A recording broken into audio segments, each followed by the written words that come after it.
Hey, good evening. How are you guys doing?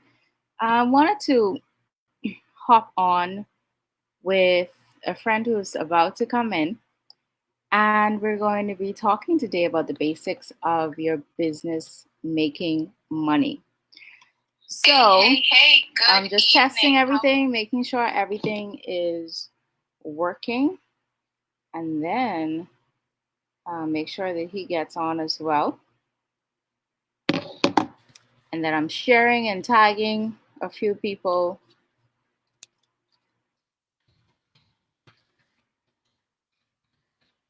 who need to see this. Let me close out the things that are going to make noise as I share this out.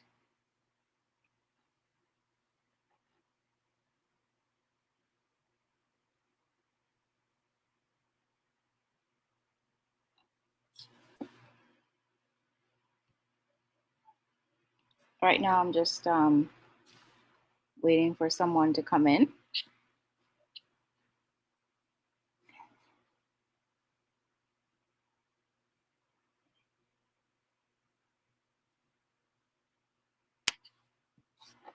And then we'll start.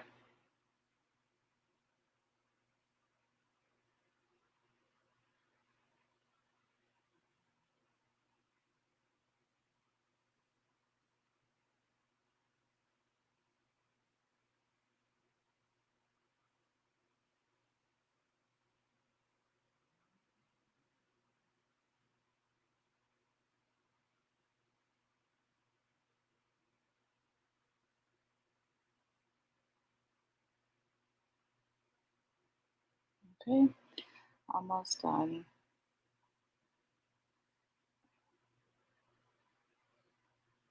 I actually don't want to start a watch party. I really don't. I just want to post it as a regular post.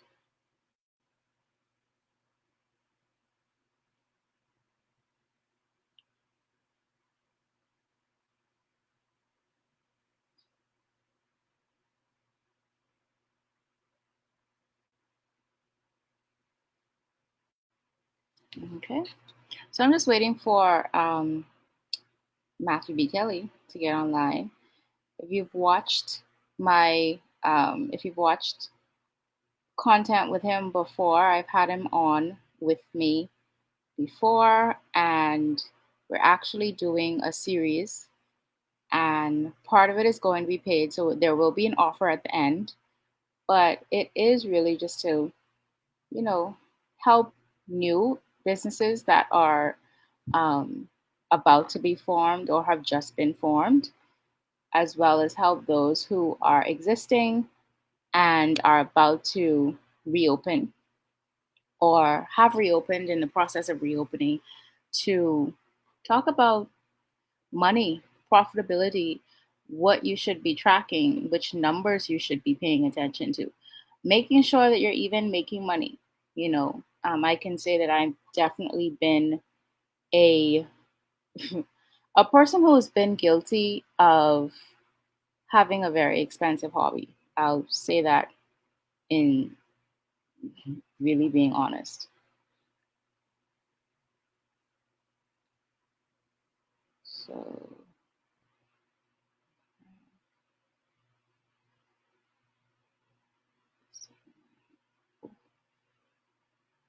yeah, okay.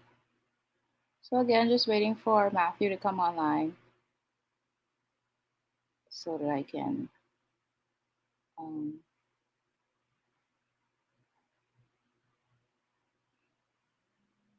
add him in, and then we can start. We'll start right away. Okay, he's here. Let me see. Matt, click on the link that I just shared to see if that works.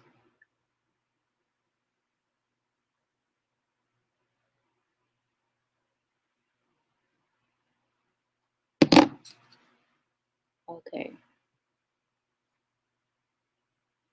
I didn't mean for it to show that.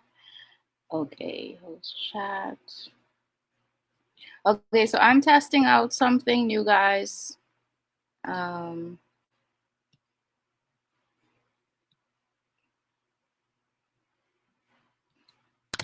trying to see if that will work. Matsy, if that link, hopefully you got it. I don't know if you did, but let's see.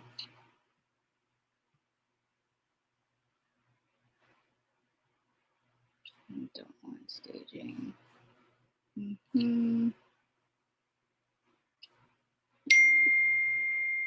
No. Okay. So he is still not able to join me. Okay.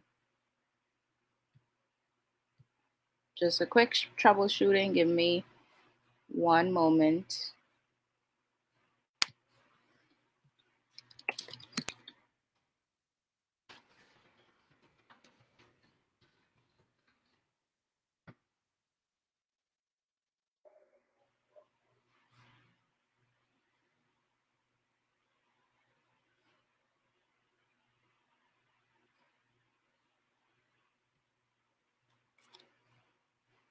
Just reading, trying to figure this out. Okay.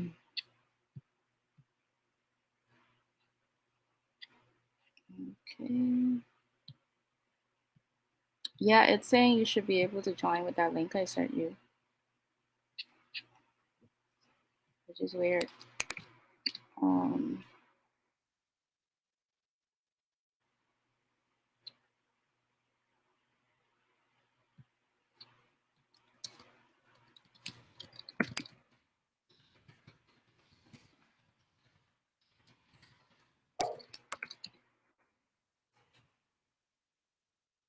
okay, I just sent you a WhatsApp. See if that link works since I'm live. Otherwise, we'll have to hop off and use something else, maybe Zoom.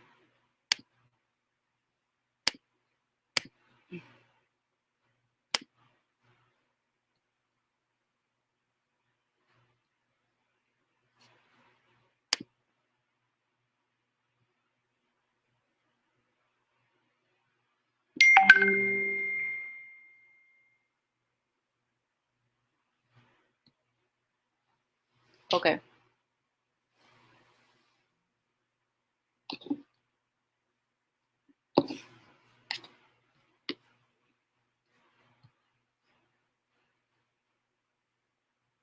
So while we're trying to figure out our technical difficulties, Matt and I came together because we've been having conversation about what do people really need right now, what type of help do they need, especially business wise, and then of course we're having conversations around a business that's already established versus a business that's not established. There are a whole lot of people right now rethinking their whole entire lives, and the fact that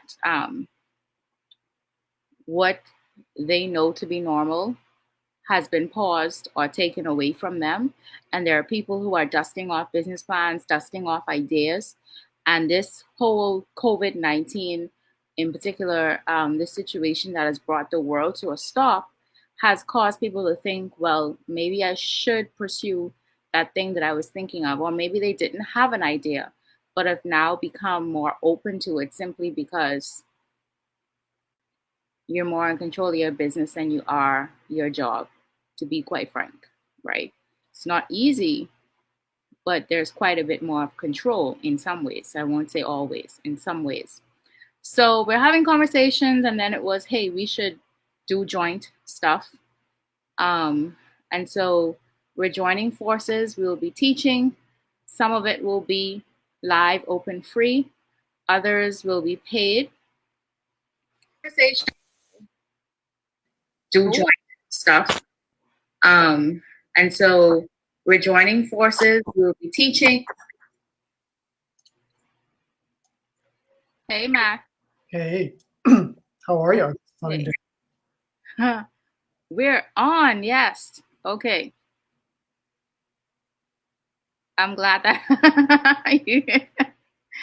I don't have coffee, but we'll make it through. Indeed.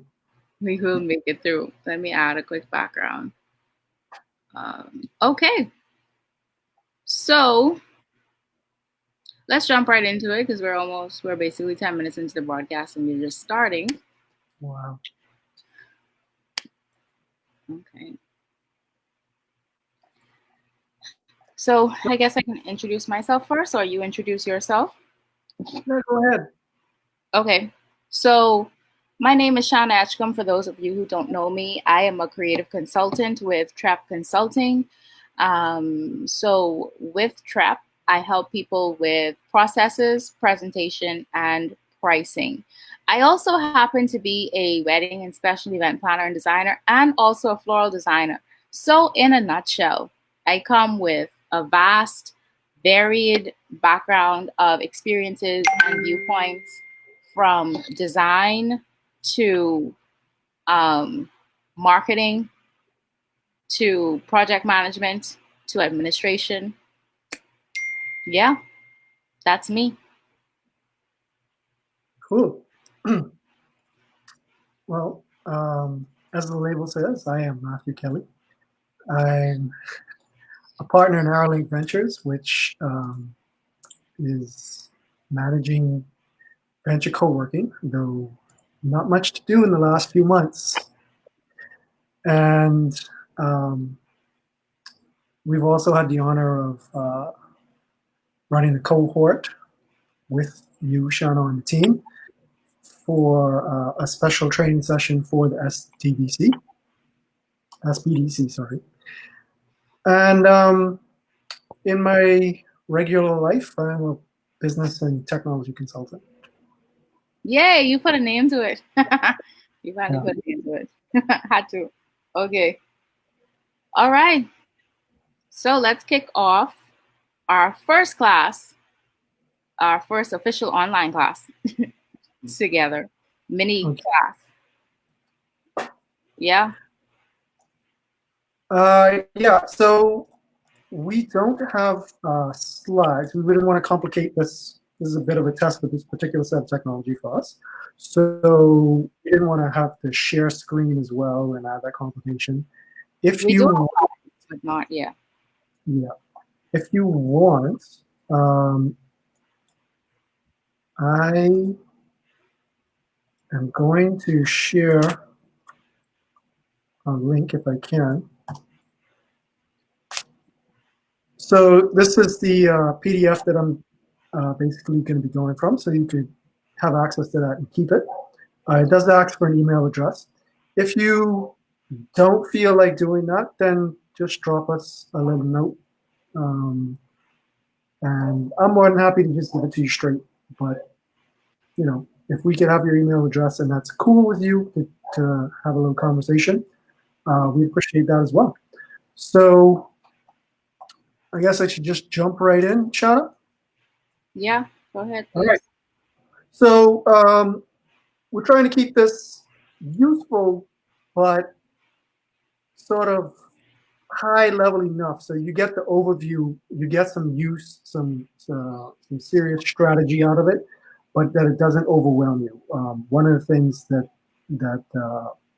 people who've been immersed in things for so long can do is just get lost in the details and forget how it is for new people. So I'm Yeah. going to try and keep it at a useful but high level. If I'm confusing you, please shout out to Shauna, and she'll let me know that I need to explain something, or she'll jump in and do it herself. Without any further ado, let's talk about the basics of your business making money. So this is going to be broken down into 3 sections. First, I want to cover understanding the profit formula. There are a lot of different ways that you could arrange the profit formula, but we want to do this in a way that gives you an understanding of what you should be focused on. So Yeah. what goes into making profit and which elements should I focus on to be most effective and generate the most profit sustainably? Number 2, we're going to be crafting or giving you an overview of how you should be crafting your value proposition. You know, what is it that you offer, to who, and why?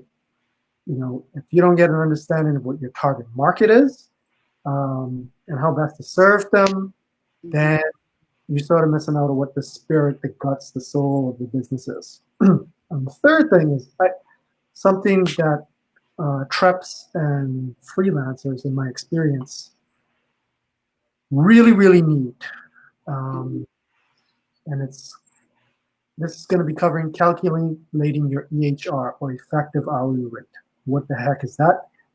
Simply put, if you are an employee, you know what your time is valued at. Yeah. Uh, whether you're making minimum wage or $200,000 a year, pretty easy to calculate. This is what I get. This is how much I work. Boom. Mhm. But when you are out on your own, the mistake that most of us make, and guilty, is to not account properly for time. And what that ends up doing is giving you a false idea of what you're doing in your business, first of all, Yeah. and then secondly, how effective that is, right? We've worked with people who are trying to give value to their customers. Unfortunately, usually the first thing is like lower prices. People like lower prices. Um, Not Mhm. that I'm against Mhm. uh, things not being over the moon, but Yeah. It has to if make you sense. don't understand, yeah, if you don't understand that you're not just charging, let's say it's $30 an hour, but that you have to drive there, that's time. You have to drive back, that's time. You need to put Yeah. gas in the car. Okay, Yeah. whose car is this? Is it the business car or my car? Who is doing the maintenance on this car? Do I have car payments? Right? And that's before we get into all the other things you needed to deliver that service when you're on site. Maybe you have tools, maybe you have supplies. Mhm. Everything needs to be accounted for. Mhm. But in this time audit, you get to see, okay, this is all the stuff that I'm doing because I have to wear 14 hats.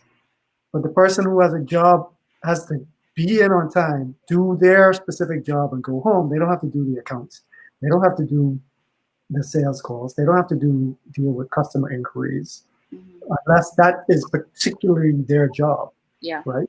So that's where a lot of people get lost. So we're going to cover that. So let's jump right in with understanding the profit formula. Okay. So the profit formula, um, in arranged in this way, is simply multiplying how many customers you got Mhm. multiplied by how many times they purchase. So their purchase frequency, which we'll call F. So that's C, customers, times F for the purchase frequency, times the price. Now, obviously, if you have more than one product, you got different prices, but it's an average thing, or you could do it on a product basis. And then times the margin that you're making, right? So you could average that out, or you could say on a per product basis. Okay. The thing that you want to understand about this simple multiplication formula, right, is if you look at margins, your costs can't go down below zero, right? So a quick way to up your profits is to spend less. So if you make the same amount but you spend less, you make more. But Mhm. this is a trap, right? So if we go back to the idea that your cost can only go to zero, now you have no room for improvement. Mhm. Not only that, but when you cut your costs, right? Mhm. Unless you were doing stupid things to begin with, you should certainly cut up, right? We want to be prudent about our expenses, but you're going to be close to what your margins can be at that price point, um, and expense ratio, right? Mhm. So the question is, when you start cutting stuff, what is Yeah. that looping back into your business? Are you Yeah. cutting out marketing? Yeah. Well, now that cost goes down, but you're going to have fewer customers. Yeah. You're going to have lower purchase frequency, Mhm. right? Mhm. You may have lower quality Mhm. if you're cutting corners on the actual deliverables. So you got to be very careful, right? Realistically, cutting costs too much is going to hurt your ability to deliver, right? Especially you don't want to touch quality. Therefore, margins are difficult to keep increasing, Mm-hmm. right? I could double your profits tomorrow by just coming there and slashing costs, but then you don't have a business in a week. So customers frequency and uh, pricing have more flexibility to increase. Yeah, you can't triple prices overnight, right? But depending on what type of business, you may be able to get there, Yeah. depending on your how valued you are in the marketplace. Mm-hmm. The point is that these are things that can go up. Now, if you think about multiplication, right? And I don't want to scare away people who are not in business because of math. They just want to do their thing. A lot of creatives and artists, they don't want to touch math, right?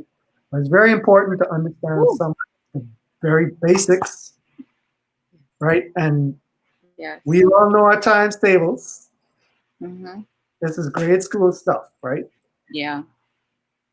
If I multiply this whole thing by 10, then the whole thing is going to go up by 10. But if I multiply every term by a little bit more, it doesn't add up. It multiplies up. So there's a there's an effect bigger than what you put in, which is why what you want to do is you want to increase not one of them, but just by a big amount, but each of them by a little amount. Mm-hmm. That's the strategy that you want to do Mm-hmm. because it's doable and it's sustainable, right? So if you wanted to hit, let's just give you a little bit of an example there, right? So if we increase these three terms, your customers, how many customers you got, how often they buy, purchase frequency, and you increase your price, all of them by 5%. So Mm-hmm. say you had 100 customers, now you get yourself 105, right? You they used to buy from you 100 times in a year, and now you get them to buy 105 times in a year, right? And then the price, you were at $100, now you're at $105, right? Those are all changes that we can make in our business, right? Mm-hmm. If you are delivering quality stuff, no one is going to scoff if you go up from 100 to $105. Mm-hmm. Guarantee it. If you have 100 customers, you can get 105 in total. You can get 5 more customers. Mm-hmm. You know, um, and over whatever period we're looking at, you could get them to buy 5% more. But Mm-hmm. what that adds up for you at the end of the day is a 15.8% increase in profit. Mm-hmm. So you walking home again, if you make it $100 profit, you're walking home with 115 by making these little increases, but across each of these multiplying factors, right? By the time you get to 10% increase on customers, on purchase frequency, on price, so you go from 100 to $110. Now you got a 33.1% rise in profit Mm-hmm. just by working each term a little bit, a little bit, a little bit. Mm-hmm. Okay? So that's why cutting costs should not be your priority. Okay. I understand that we're in a very sticky situation, but for you to cut back on marketing, don't do marketing that doesn't pay. Mm-hmm. Right? It's not showing you a return. You need to know if you're making money back. Right. And that's a Right. whole conversation that we go into deeply um, in courses. But the point is that you don't want to cut back on the things that are actually going to help you increase customers, help you increase purchase frequency, Mm-hmm. and enable you to position yourself where you could raise prices. Right. Okay? So let me jump in and give a real world example, right? So my very first MacBook I bought in 2010. Mhm. That MacBook still turns on and works today. Okay? 10 years later. Now, can you imagine if Apple made all of their products to last for 10 years? How often would I have the need to buy a new MacBook? Mhm. every 10 years, every 9 years, every 8 years. That's not enough of a turnover for them, right? So, what happened was I got the last model that actually works for a very long period of time. The other ones, since then, you have to replace them way more frequently. Yeah. It's no different than every time that they upgrade, and I use this air quotes, upgrade the iPhone. They may do marginal changes, but their thing is they're trying to raise the frequency of which you buy. They're increasing their profit just off of you alone. If you are an iPhone Apple freak and you need to get the new iPhone every time it comes out, that's intentional. They're doing incremental improvements in the iPhone, but they know that every year that it comes out, you will drop that $1,100 or however much it costs. And that's intentional. It's not like, oh, they're trying to push the boundary of what technology is solely. A lot of it has to do with let me get these people to buy more frequently. And Mhm. even for me, like now I have a MacBook Air, and still this is only like 2 or 3 years old, maybe three this year. And in my mind, I'm like, I need to upgrade to the larger one with more space. So again, there's this level of, okay, frequency, right? So that's just a real world example. Yeah.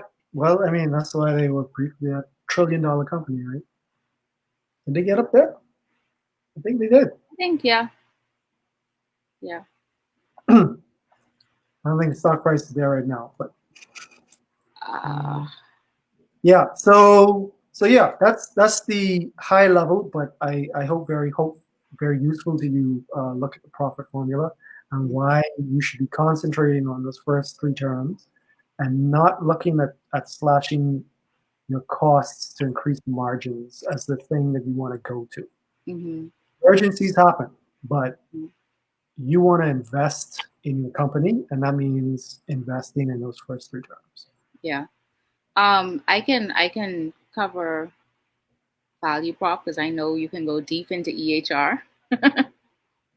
So Okay, I'm gonna try not to go crazy, but yeah. okay, so I want to say too, right? Adding on to profit formula. So I had a strategy session with someone earlier, and I was just outlining to them the things they needed to consider when it comes to their pricing. And yes, they had started to calculate, but it is a product. They did not calculate for packaging. They did Ooh. not calculate for delivery. Um, and so there's a lot of hidden fees that aren't really hidden, but you have to be intentional about sitting down and listing every single cost, Yeah, significant or not. I I think that a lot of that comes from a very good motivation that they want to concentrate on the thing that they like and want to do, Hmm. and the value that gives to the person. Hmm. But you have to resist, and you have to bring some structure to Yeah. what you do. Yeah. Okay. So now the second thing we're going to move into is crafting your value proposition. So, in order for you to figure out what it is that you offer and is it valuable, you need to decide who is it going to be valuable to. Now, some schools of thought say that you should look around, see what problem is there, and then you see who has that problem and you create a product or a service around that. And then there are others who say, yes, you can create that product or service, and then you go out and find who will um, who will buy from you. Okay, Matt, do you think there's? Would you subscribe to either or? So it really depends on what type of business you are, right? Mm-hmm. And and also within within the broader types, I'm thinking, okay, how big are you? Because if you're small, right? Even if you have a 3, 5, 10-person team, right? But you are really driving the company. Mm-hmm. That's very close to being, in terms of temperament, Mm-hmm. just a freelancer, right? Yeah. Not in terms of how you run the business overall, but the fact is that you drive things, okay? Mm-hmm. And so Mm-hmm. your person, but you hate it or you're just not interested in it, Yeah. that's where it can become a problem. Mm-hmm. So if it's something that you really, really love, it's likely that you will find a market out there because other people will love it, in all likelihood. Mm-hmm. But, but depending on your mindset, temperament, and where your business is at, it may simply be more of an abstract, cold and calculated investment. Money making. Because you don't care about your clients and customers. That's Mm-hmm. not what I'm saying. Mm-hmm. I'm just saying your approach will be different depending on where you are at and what your end goals are. Mm-hmm. Okay. So, with regard to target market, right? A solid business is sure of who their customer is and what they do for their customer, right? So, you call potential customers your target market.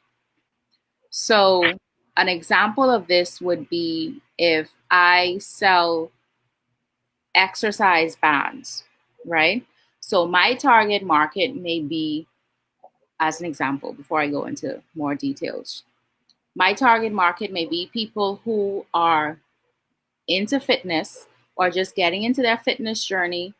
They maybe don't have heavy equipment at home.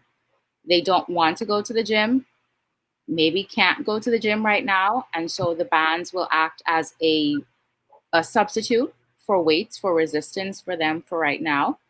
So Um, how much you sell them for?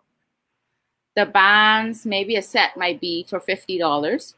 Yeah, because I don't want to go to the gym. So $50 versus a $60 or $70 per month membership. Maybe someone wants to use that instead of paying for a gym. Maybe it's not in the budget, maybe it is. So when you talk about a target market, what I'm describing is who they are and the characteristics of them, right? And then we have to go into where can they be found and how do you talk to them before they're truly your market, before they truly decide, I want those bands. And I like the way her business operates or the way her business presents itself. And I like the pricing. And before they come become fans or even like interested, engaged people, right? That's just the larger target market of people that are floating out there before they start coming closer to your business, right? So we're not talking about marketing. But what marketing does is you have your target market and people are just floating out there. And what marketing does is it's the business reaching out and pulling people close, basically. Mm-hmm. Um, so you have to know who your target market is. So you're not going to, for example, it's hot, we live in the Bahamas. You're not going to try to sell heaters in the Bahamas in the middle of summer. Okay, it's not to say that you can't sell heaters, but you can sell heaters when it's piping hot. You gotta sell heaters when it's the temperature started to drop a little bit. It gets a little chilly, a little cool outside. People feel like they need to bundle up. You know, we have the fake pretense of winter that's coming. Yeah. And that's the time when they are inclined to buy. I don't care if you discount your heaters by 50%. You still may not move product the way that you want to move product, right? But those products may fly off the shelf as soon as you hit the Midwest, not Midwest, sorry, as soon as you hit the East Coast and you keep going up because they know that winter is coming and it's frosty and they never forget how bad the winter is, right? And so they are already trained to buy things off season. Yeah. So, in order to know your target market, you need to know who they are, where they can be found, and how you can talk to them before they are truly your target market. So consider what your value is to that target market. What do you do for them, and what is the biggest benefit that they get from what you do for them? The benefit could be financial, it could be physical, it could be emotional. And how important are those things to them? So, for example, someone may say, why are you selling health? Not health, sorry. Why are you selling beauty products right now? We're in a pandemic. No one is buying makeup, right? However, what is the benefit to somebody who perhaps has a whole lot of Zoom meetings? You can't wear a mask on the Zoom meeting.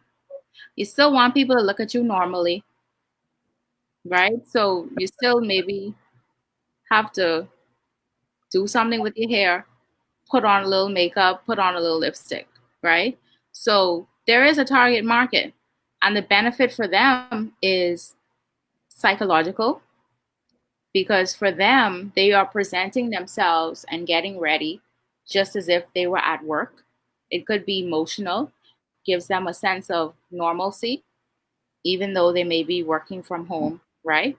So you have to consider what it is that you do for them and what is the biggest benefit for them and how important is it. If you're selling skincare items to people with hard to deal with skin issues, I promise you that they probably don't care if it's a pandemic. If they have the money, they're going to take care of their skin, because why? That feeds into self esteem.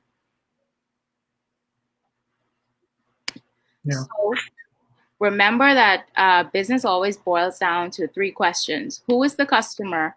What do they want? And how can I get paid to deliver that for them? Answering these questions means that you get a healthy, growing business and a well crafted value proposition. That was short and to the point, right? Getting better at being succinct, Shana. I'm trying. No, I'm saying, yeah, no, that's more my problem than yours. So if if you want detail and deep dive, I'm the guy. Yeah. Um, And at some point, I just get tired of talking. So I'm like, okay, wrap it up. yeah. Well, I hope that helps people. All right. So you want me to just jump straight into effective hourly rate? Mm-hmm. Okay, cool. So as I briefly mentioned before, effective hourly rate is figuring out pretty much what what is my overall rate, given that I must do all these extra jobs and that I Mm-hmm. probably have not been accounting for my time properly, right? Mm-hmm. Um, so the basic principle here is work smarter, not harder, right? No problem with working hard, but don't work hard stupidly, right? Work smart and work hard at doing the smart work, right? Yeah. Yeah. Um, so the big question is, no matter how hard you're working, what are the results that you're getting? That's the big thing. Yeah. Like I mentioned, employees know what their time is valued at, whether you make a minimum wage, whether you're making $500,000 a year. But many trips and freelancers, they haven't accounted for the time. So if Guilty. you're, yeah, we've all been there. Um, so I think this tool will be beneficial to anyone starting for sure, but definitely almost everyone has not done this exercise. Yeah. So if you are making the same as an employee, let's say there's someone you know, a friend, is pulling down 1K a week, right? So they're making 52 a year. And you are also pulling down one a week, making 52 a year. Not not revenue, but that's your actual profit. Okay. Okay. Mm-hmm. The question is, how much poorer, in the sense that your time is worth less, than your friend, how much Mhm. poorer are you than your friend? Because your friend is making uh, that 52 on 40 hours a week averaged, right? So even if they got to do some overtime, et cetera, they're getting paid vacation for at least 2 weeks a year. Let's be real. If you're making 52, you get more than uh, you get more than 2 weeks vacation a year, right? Mhm. So averaged out 40 hours a week. Mhm. Well, you are not putting in 40 hours a week to make that. You putting in way more hours, so your hourly is much less, right? So if they making um, the numbers work out to 25 an hour, right? Mhm. But let's say you putting in 80 hours just to make the numbers easy, you're going to be making half. Twelve So fifty. 1250. 12, a whopping 12.50. Yeah. So, I mean, maybe a few decades ago, just starting out, I'll be semi-solid. But Mhm. if you're putting in 80 hours a week for 1250 an hour, but it's unlikely that you want to stay in that position. Right. Right? Now, we all got to do what we got to do um, in certain situations. But the thing is, most of us, when we're in those sorts of positions, we don't know that we're in those positions. That's the big problem, Mhm. right? Very true. So you want to sit down and calculate this. Not Mhm. hard. You're Mhm. not necessarily going to be happy with what you find, Mhm. okay? But that's okay, Mhm. right? Once you know, you can start making corrections, right? Mhm. Um, you could, for instance, only work on tasks that are bringing the value to the customer, right? You could look at outsourcing the tasks that are taking you too long or that you don't like or that are not really core to you, right? Why should you be doing the accounting? Is it that you need to streamline the financial system that you have so that invoices are going out automatic and you're not doing a bunch of copying from this program to that program. So you have separate invoicing and accounting and this and that and that, right? Are you following up on invoices when you should be creating value? Like Mhm. those things you could cut out or work on. You could outsource them, get a better accounting software, yada yada, Mhm. right? Mhm. You could be spending time reevaluating how should this thing be structured? Maybe you're spending too much time to deliver what a customer wants, right? Maybe the customer doesn't want what you think they want. Maybe the result could be gotten to with a lot less fiddly, high touch clients. Or maybe the fiddly high touch clients are not who you should be courting to begin with. Mhm. So to calculate it, pretty simple. You want to Mhm. count up all the time you spend on the business in a given month. So like I said, if you're doing 80 hours a week, but then you do 60 in the next one, and then you do 50, and then you do 120 because you're insane in another week, all depends. Average that, add it all together, and that's your figure for that month, right? You may, if you can, you want to do it over 3 months, you get a better average, right? The thing I want to outline here is every minute, you're going to be tempted to not count those 3-minute calls. But over a month, if you do 23-minute calls, that's an hour. That's Yeah. a whole hour. And that Yeah. is very easy for you to have a call a day for a month and Yeah. just not calculate that into things. So all those things add up. Don't disregard any of it. Mhm. That's a caution for you. So next, you want to calculate your business profit for that month. Okay, so keep it simple. All your revenue minus all your costs, right? But not including your salary drawdown. Okay, the reason for that is we want to. What I've been encouraging people to do recently is not just calculate for the business, but do a personal one as well, right? So your EHR for the business is going to be one figure, and then if you're drawing down 2/3 of that for yourself, then that's going to be a little bit lower, but it give you a personal one. So you could see how your personal time is affecting the business and your personal wealth. Okay. So all revenue minus the costs, excluding salary. And so your business effective hourly rate is going to be that profit divided by how many hours you put in. So keep the numbers easy.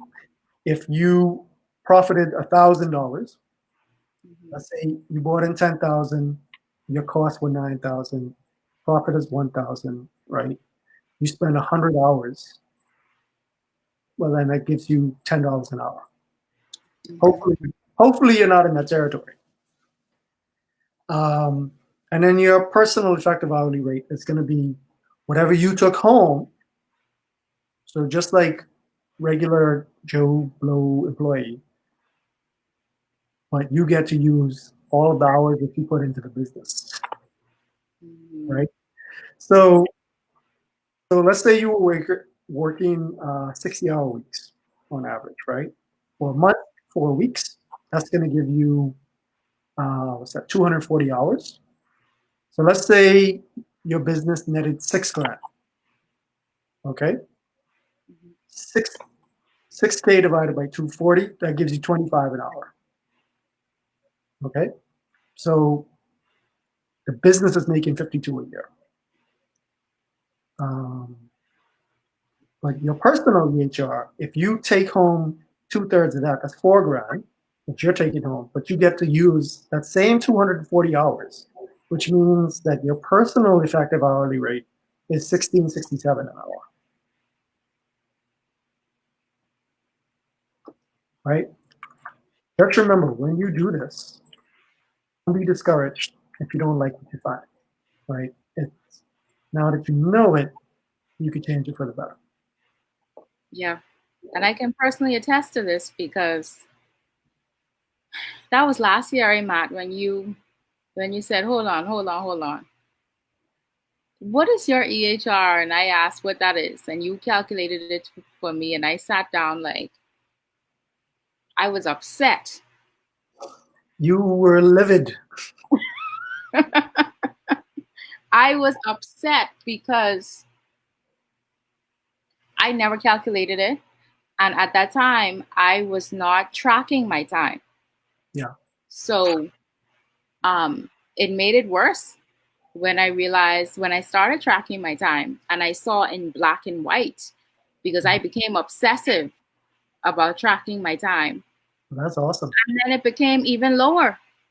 And I was even more livid. And then I said, okay, some things have to change, you know. And ever since Matt showed me how to calculate EHR, I talked to friends about it. And I asked them, and they have the same revelation as me. Like, I'm working for myself, and at the end of this, I make $10.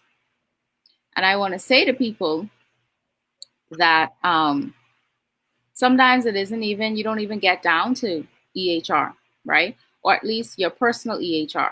Mm-hmm. If you just calculate your business EHR, you have to remember this. And I've told people before, if your business EHR, not even your personal EHR, drops below a certain thing, perhaps you need to go get a job. And I've said this to myself as well, right? Because if your business EHR, right, let's just say EHR on the whole, is $15, okay? And then out of that, you have to pull out your marketing cost. You have to pull out printing, business cards, pull out insurance for your work vehicle, even if it's your personal vehicle, et cetera, et cetera. At the end of it, you left with what? $4 or $5? It doesn't make sense. And the thing is, when you have a job, your employer is not pulling out anything from you besides your NIB and your retirement, if you have one. Maybe your insurance. Right. Maybe a little bit of your sanity, but your Yeah, business is pulling out a lot of your sanity. Yeah. So at the end of it, you're getting your salary, and the business is not asking you to cover parts of the marketing, parts of the printing, Mhm. parts of the bridge toll, or whatever the case may be, right? They're not asking you to cover any of that. So once you pull out all that money, your personal EHR becomes $4 or $5. Yeah. So, I mean, I've not met anyone who is happy when they calculate this the first time, Mm-hmm. right? And it seems so simple, but again, once you sit down and you start listing things Mm-hmm. and you start actually accounting for time Yeah, properly, right? The simplicity fades into the background with the monstrosity of the list that never stops in yeah, terms of what expenses are eating things and what things are eating your time. And then on top of that, I didn't mention like inevitably, if you were sitting at your desk 12, 15 hours a day, even 8, inevitably, not all of that time is actually productive, right. right? And knowing this will Mm-hmm. help you cut out lying to yourself about what you're actually doing and what you're actually accomplishing in the day. And this is the main difficulty of freelancing and entrepreneurship because once you get the systems down for what you should be working on, it's pretty much a mental game. And people really discount what the environment is helping them accomplish passively in the background, subconsciously. When you go to an office, you got to be there. Let's say it's 8:30, so you got to get out the house by XYZ time. You're expected there, otherwise there's going to be consequences. When you Mm-hmm. get into the office, you have a desk, you sit down, the phone is there for you, and there's a structure in place throughout your day to make sure that you're getting things done, right? Your colleagues will also have that structure. And so it's self-reinforcing across the whole board. When it's you get to make the decisions. But what that means is that you have to make the decisions. Yeah, Even if you don't make it, that's a decision in and of itself, right? So the decisions eat up your mental energy. They're a burden in and of themselves that you have to take care of them unless you are structuring and outsourcing. But then you have to manage yourself. You're not accountable to anyone but the figures at the end of the year and people frowning at you. it's rough. It's rough. Um, but yeah, if no one has any questions for us, hmm, then we will wrap up. But before we do, as I started to say towards the beginning of the live, that Matt and I have teamed up. We'll be offering free content, some more free sessions just like this. And then, of course, we're also going to be doing paid classes as well. Yeah, So I will drop that, or Matt, if you can drop that into the comment section. I don't know if you can. Um, yeah. I'm gonna so put on we're public. offering 3 classes for startup businesses and 3 classes for established businesses. Okay. So the first one for startup businesses, and what we're calling startup is anybody who is either in the ideation process, you have an idea, need to flesh it out, or you're at the very, very beginning stages, like you're just started making sales or you haven't made sales yet. So for startup businesses, the first class is avoid losing money on startup. 2, what to measure or watch to make sure you profit from day one. And number 3 is should you use discounts right now? Things to consider. The second category, the 3 classes for established businesses, would be is your business actually making money? Master the basics. Number two is how to tell if you're actually losing money when you reopen. That is a huge thing. And then the third class will be a shared class with the startup businesses, which is should you use discounts right now, things to consider. Okay. So it's a total of three classes. If we're feeling generous, we'll give you access to all five, all five of the different classes. We're likely to do that. Um, and the cost for the three classes is $60. And Matt has just um, dropped it in the comments. I will um, keep it up there. You can't click on it from the screen, but he's dropped it in the comments. Okay. So you'll see us pop up a few more times between this week and next week, and maybe the week after that as well. Recordings will be provided. You don't have to be on live. Of course, if you are on live, you get to ask questions and engage with us. And we can be very specific about your particular situation and your business and help you walk through how certain things apply to you. Yeah? Anything else to add? Yeah, I just want to say, if there's something in particular for these free sessions that we're doing leading up to the courses, let us know. We're trying to to give you content that actually helps. So Mm-hmm.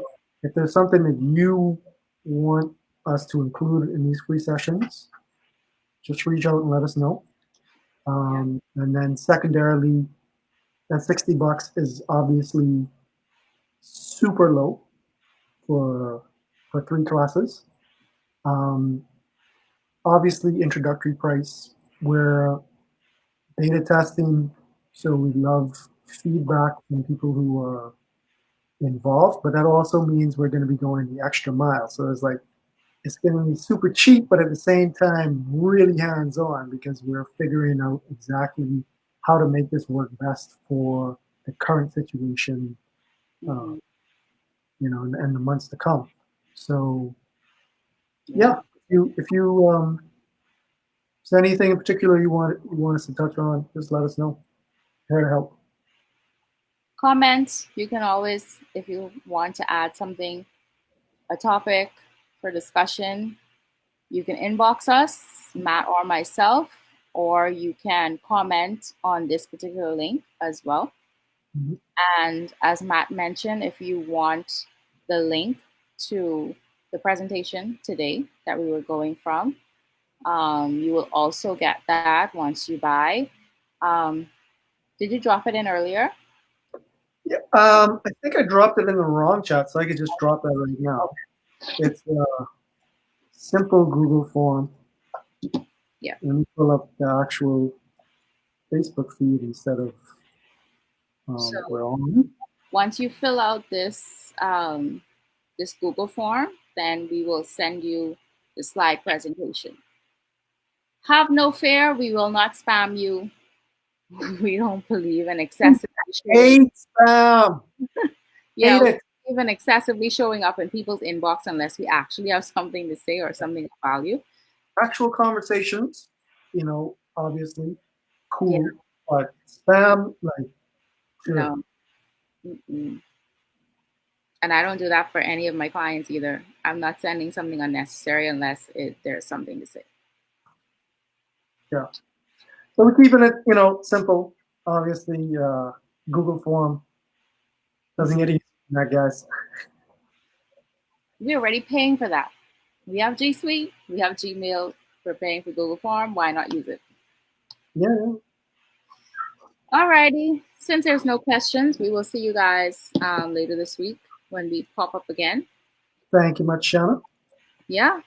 Thank you too. This was a good experiment in using this new tool.